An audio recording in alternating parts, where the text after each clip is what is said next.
On va parler de BlackRock. BlackRock, c'est ce fonds américain qui est propriétaire de à peu près tout dans le monde, pas forcément majoritairement propriétaire, mais qui a des intérêts partout et qui est là pour pousser l'investissement à droite et à gauche. Et ils ont des intérêts en Ukraine évidents puisque Volodymyr Zelensky a signé avec BlackRock un accord pour la reconstruction de l'Ukraine et pour faire en sorte que cette firme américaine aide les investisseurs à venir investir massivement en Ukraine à la fin de la guerre, mais aussi dès à présent. Et ça ne va pas être pour le bien du peuple ukrainien, ni pour la démocratie, ni pour les libertés fondamentales. Je vous arrête tout de suite. Non.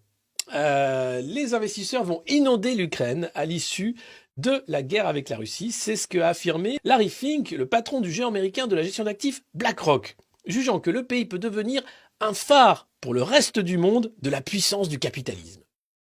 L'Ukraine va devenir un laboratoire du néolibéralisme.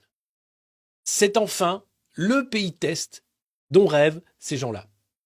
Il y a déjà eu le Chili de Pinochet à une époque, qui a été imposé là aussi par les services américains pour maltraiter les Chiliens et faire en sorte de créer là aussi un petit laboratoire du néolibéralisme. On l'a vu, donc c'est d'un côté une dictature sanguinaire contre les opposants et un ultralibéralisme avec aucun droit social et des travailleurs qui sont pressurisés quasiment comme des esclaves.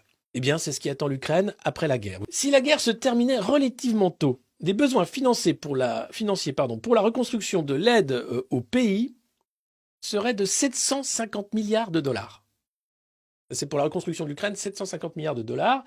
C'est une estimation de Larry Fink. Ceux qui croient vraiment à un système capitaliste inonderont l'Ukraine avec du capital, a poursuivi le dirigeant du numéro 1 mondial de la gestion d'actifs. Et je ne parle pas de philanthropie. Ah non, ça non. Mais il y aura beaucoup de philanthropie. Je parle vraiment du fait que si l'on veut reconstruire l'Ukraine, cela peut devenir un phare pour le reste du monde de la puissance du capitalisme, selon lui. Vous vous rendez compte de l'idéologie qu'il y a derrière? C'est-à-dire que l'État ukrainien, qui était un État corrompu il y a de ça quelques années, il y a encore eu une dizaine de démissions, de mises au pas de hauts fonctionnaires et de dirigeants ukrainiens corrompus, cet État ukrainien qui va rentrer dans l'Europe va être un laboratoire pour l'ultracapitalisme. Et on le fait rentrer dans l'OTAN et dans l'Europe. Et derrière, Macron parle de notre Europe, de souveraineté européenne.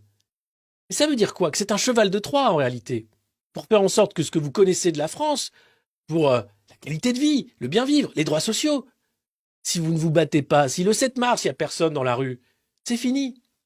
Soit on décide d'être le village d'Astérix, soit c'est fini. Et l'Empire américain aura fait de nous, grâce au cheval de Troie ukrainien, un nouveau marché américain, pour tous les produits frelatés, pour l'obésité, pour le diabète, pour les drogues, pour... La suite est assez tragique quand on voit le déclin de l'Empire américain. Le patron américain de BlackRock a affirmé avoir discuté avec le président Volodymyr Zelensky pour exprimer l'intérêt de son groupe pour la reconstruction. Il a par ailleurs affirmé avoir dit à M. Zelensky « Si vous nous embauchez, nous n'allons pas créer de nouveaux oligarques, mais une nouvelle Ukraine et une nouvelle Europe. » C'est la finance qui joue son va-tout en fait. C'est un tapis qui est mis là sur l'Ukraine. Un tapis de bombe pour le moment, mais un tapis de fric également. L'Ukraine s'inscrivait déjà dans une dynamique favorable aux investissements. En décembre 2022, qui avait BlackRock négocié déjà depuis plusieurs mois, le Parlement ukrainien a adopté une législation favorable au développement immobilier qui avait été bloqué avant la guerre. Elle a pour fonction de déréguler la législation sur la planification urbaine au profit du secteur privé qui lorgnait avidement sur la démolition de sites historiques. Et là, vous comprenez aussi l'intérêt de Bouygues, avec LCI, de parler autant d'Ukraine. Évidemment, derrière, ça va être un Eldorado pour les promoteurs immobiliers et pour la reconstruction. Le secteur immobilier, ça a été une des premières lois votées pendant la guerre par le Parlement ukrainien pour déréguler et laisser le privé faire ce qu'il voulait.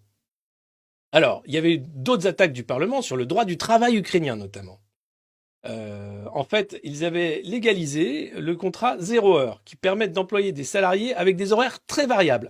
L'idée, c'était d'affaiblir le pouvoir des syndicats, et ces lois ont plongé 70% de la main-d'œuvre dans une situation d'informalité. Les évolutions législatives avaient été suggérées au Parlement, non par BlackRock, mais par le Bureau des Affaires étrangères britannique. Ah, tiens, bizarre. La City aussi serait à la manœuvre? Ah, mais je comprends maintenant pourquoi Rishi Sunak est le Premier ministre britannique qui a dit que les Anglais seraient les premiers à donner des armes longue distance aux Ukrainiens.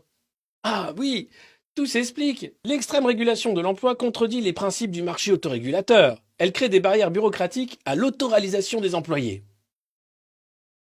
Ça, c'est Zelensky qui dit ça. Il faut comprendre hein, qui est Volodymyr Zelensky, puisqu'il est dans les Pandora Papers, il a déjà été mis à l'index pour de l'évasion fiscale. Et là, le voilà qui est finalement le factotum de l'oligarchie financière pour expliquer qu'il faut s'aborder tous les droits des travailleurs. Hein. L'idée étant que l'extrême régulation de l'emploi contredit les principes du marché autorégulateur, ça n'existe pas mais c'est pas grave, elle crée des barrières bureaucratiques à l'autoréalisation des employés. Il parle comme un consultant de McKinsey. Il faut savoir qu'il y a 3 ans, Zelensky avait, avant la guerre, hein, donc avant tout ça, c'était une sorte de Macron. Lui aussi parlait de Startup Nation. Comprenez que ce sont les mêmes. Ils viennent tous du même moule, comme s'ils sortaient de l'école de formation du consulting de McKinsey. Voilà ce que disait le slogan de Zelensky il y a 3 ans. L'Ukraine, c'est un pays dans un smartphone. Ça vous rappelle la Startup Nation. C'est quand même incroyable. Ça vous rappelle tous les délires de Davos sur la reset de la numérisation mondiale. Maintenant, j'espère que vous comprenez un peu mieux ce qui est en jeu avec la guerre en Ukraine. C'est pas seulement l'Ukraine. C'est un modèle de société. Un modèle imposé par les cabinets de conseil et la finance. Celui où vous n'aurez aucun droit. Mais vous serez heureux. C'est un agenda. C'est le même qui est mis en œuvre ici en France avec Emmanuel Macron. Avec la même violence. La réforme des retraites, elle est là pour rassurer les marchés financiers. Elle est là pour faire plaisir à BlackRock et aux autres. Elle est là pour être sûr qu'on est dans le droit chemin, celui où il n'y a pas d'autre alternative. En 2014, en Ukraine, le FMI et les représentants occidentaux, et c'était le vice-président Joe Biden qui était à la manœuvre à l'époque, avaient pressé le gouvernement ukrainien de mener des réformes structurelles avec la réduction des subventions au gaz pour les foyers ukrainiens, la privatisation de milliers d'entreprises publiques, la levée de l'ancien moratoire sur la vente des terres agricoles. Derrière la volonté américaine de guerre totale, il y a la volonté de faire de l'Ukraine un laboratoire du capitalisme triomphant.